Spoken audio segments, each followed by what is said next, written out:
raids, busts, shutdowns of dispensaries across the city tonight, but are they worth it? Well, from May 2016 to December 2017, there were 600 people arrested in Toronto alone from marijuana dispensary raids, illegal dispensary raids.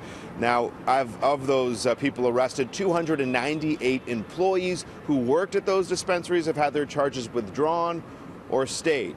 And it begs the question, are all these arrests simply a big bust?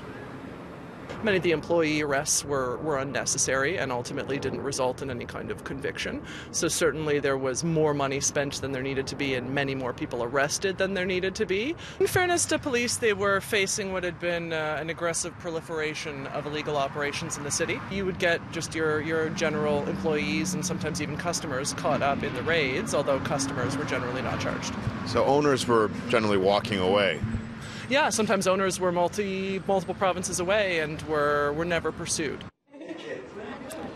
Now, defense lawyer Kendra Stanion also adds that many of the owners who were busted have been or are awaiting prosecution, and that will likely leave them on the outside looking in if they try and get a license to run a legal retail marijuana store in the province in the months ahead.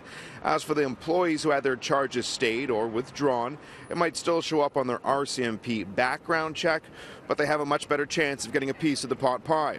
In May of 2016, just before the initial dispensary raids began, I asked Chief Mark Saunders if his force was going to crack down on the rise of illegal weed shops in Toronto.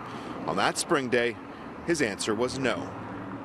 Do I utilize resources towards this only for the end game where things are going to get thrown out of court? And then the criticism is, well, why did you invest, resources, tax resources?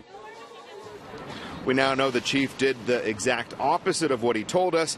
Days later, on May 26, 2016, officers in teams of 4 to 6 raided and shut down 43 dispensaries as part of Project Claudia. As Chief Saunders predicted, the cost and use of resources is being questioned. City News asked Toronto Police today what the total bill was for the raids. They didn't answer our question. The co-owner of an illegal dispensary that is still operational tonight did agree to speak with us. He was part of the arrest in 2016. His charges were dropped. To me, it's just a big joke. The arrest, what you went through before, hasn't deterred you this time? Has not. They knew it themselves when they came out there and they arrested and raided everyone. And they spent all that money on all those raids just for everything to be expunged, for everything to be withdrawn. All that money that could have been spent on useful, resourceful stuff.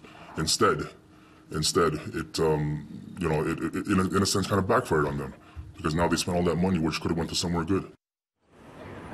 Now, another spot where defense lawyer Kendra Stanion believes Toronto Police missed their mark is that she says they didn't focus enough on illegal dispensaries being run by organized crime. Now, again, we reached out to Toronto Police today for comment. They did not respond to my email.